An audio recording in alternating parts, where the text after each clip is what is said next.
Mga kahuwan, panoorin ang video na ito upang alamin ang pinaka-latest na balita tungkol sa lagay ng panahon at bagyo update today. Magandang hapon. Meron muli tayong update patungkol sa ating minomonitor pa rin na si Bagyong Opong na may kategoring Severe Tropical Storm na po at international name na Bualoy. Base sa ating analysis, huling namataan po ang Bagyong Opong or Severe Tropical Storm Opong 670 kilometers na lamang sa silangan ng Surigao City, Surigao del Norte.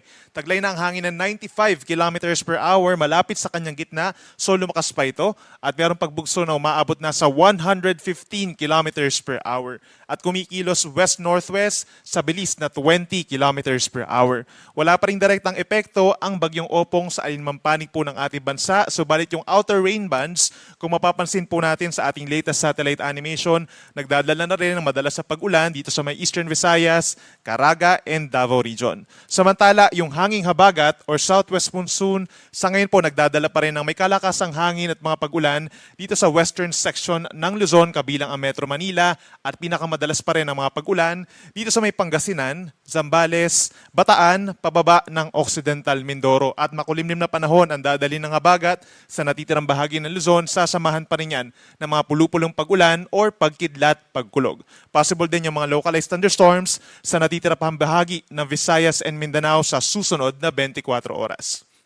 Base naman po sa pinakahuling track ng Pag-asa, inaasahang kikilos pa rin sa loob ng 3 araw west-northwest ang Bagyong Opong. Within the next 24 hours or possibly bukas ng hapon ay lalakas pa ang bagyo into a typhoon category. At simula po bukas ng hapon, ito yung time kung saan mararamdaman na yung hangin, direktang epekto po ng Bagyong Opong dito sa may Eastern Visayas at hilagang bahagi ng Caraga region. Estimated na lakas, 120 kilometers per hour bukas ng hapon. Samantala, pagsapit po ng gabi hanggang sa araw ng Friday ng umaga, inaasahan na kikilos po dito sa may areas po ng Eastern Visayas and Bicol region ang Bagyong Opong. At makakaranas na ng matinding hangin at ulan ang ating mga kababayan po doon.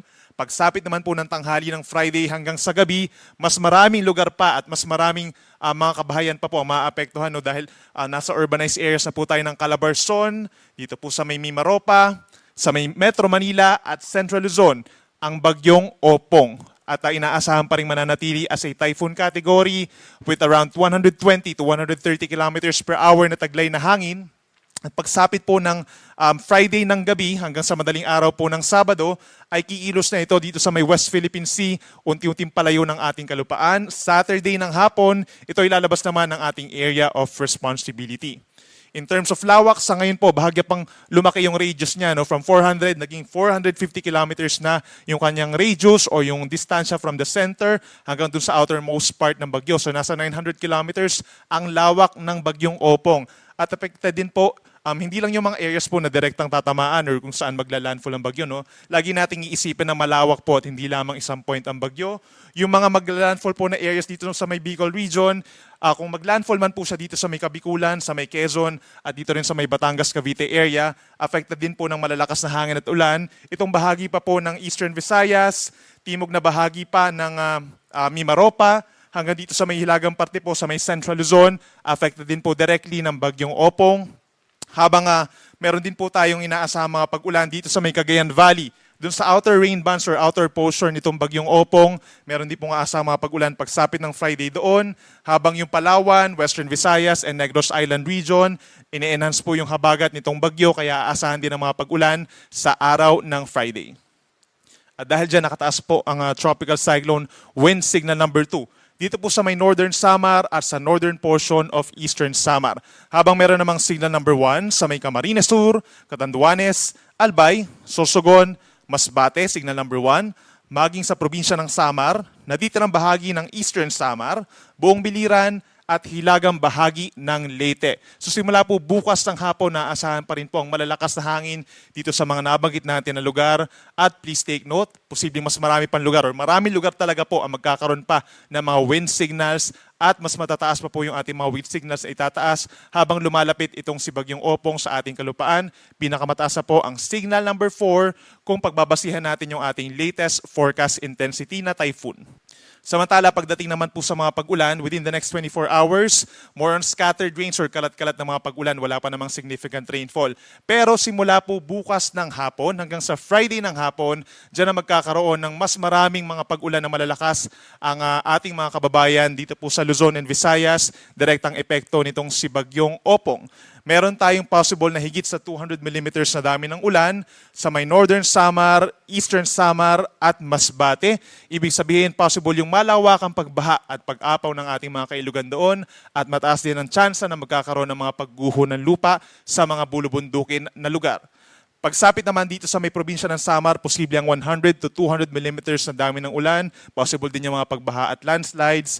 Habang 50 to 100 millimeters naman ang posible simula po bukas ng hapon hanggang sa Friday ng hapon dito sa may Leyte, Southern Leyte, Cebu, Negros Island, maging dito rin sa buong Western Visayas at sa lalawigan ng Palawan at Romblon. Inaasahan din po bukas ang hapon hanggang sa Friday ng hapon. Ito nga yung time kung saan malapit na sa may Eastern Visayas at Kabikulan ang Bagyong Opong. Dito po sa may Sorsogon, possible yung higit 200 millimeters na dami ng ulan. Sa natitirang bahagi ng Bicol Region, possible yung 100 to 200 millimeters. So mataas din ang tsansa ng mga pag-ulan na malalakas sa Camarines Provinces, Albay, Catanduanes, maging dito rin sa lalawigan ng Quezon at Marinduque. Meron naman tayong possible na 50 to 100 millimeters na dami ng ulan simula po bukas ng hapon sa may Mindoro Island, lalawigan ng Romblon, maging dito rin po sa Laguna, Cavite at Batangas. Hanggang dito sa may Aurora and Isabela, affected din po ng enhanced na easterlies o yung hangin po na nanggagaling dito sa may silangan dahil kay Bagyong Opong. At pagsapit naman po, Friday afternoon hanggang Sabado ng hapon, ito po yung time kung saan nandito sa may Quezon Province, ang Bagyong Opong hanggang sa binabagtas po itong Calabarzon, Metro Manila at Southern Central Luzon hanggang sa makarating ng West Philippine Sea.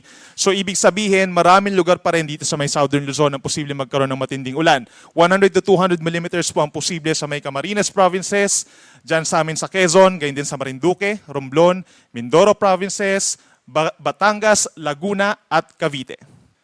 Posible rin po ang 100 to 200 millimeters sa dami ng ulan dito sa lalawigan ng Aurora, maging sa Bulacan, Rizal, Metro Manila, possible po Friday to Saturday, yan yung pinakang madami po ang mga ulan na babagsak po sa Metro Manila, maging sa Pampanga, Zambales at Bataan, habang posible rin ang up to 100 millimeters na dami ng ulan dito sa may Pangasinan, Tarlac, Nueva Ecija, hanggang dito sa halos buong Cagayan Valley kahit malayo po sila doon sa sentro ng Bagyong Opong, aasahan din po ang mga pag-uulan, lalo na yung malapit sa mga kabundukan. Kaya nandyan pa rin ang banta ng mga pagbaha at pagguho ng lupa. Pagdating naman po sa lakas ng hangin, bukod doon sa mga may wind signals at magkakaroon ng wind signals sa mga susunod pa na araw, asahan po tonight, most of Luzon may mga pabugso-bugso pa ring hangin dulot ng southwest monsoon, maging sa Western Visayas, Zamboanga del Norte, Misamis Occidental and Oriental, ganyan din sa Camiguin, Agusan del Norte, Surigao del Norte, Dinagat Islands, Sarangani Province, Davao del Sur and Davao Oriental. At pagsapit po tomorrow at sa araw ng Friday, mataas pa rin ang tsansa ng mga pabugso-bugsong hangin sa malaking bahagi ng bansa. Mapabatanes man yan hanggang sa iba mang bahagi ng ating bansa sa Mindanao. Meron pa rin pong mga gusty conditions dulot ng southwest monsoon na bahagyang epekto na rin po nitong si Bagyong Opong.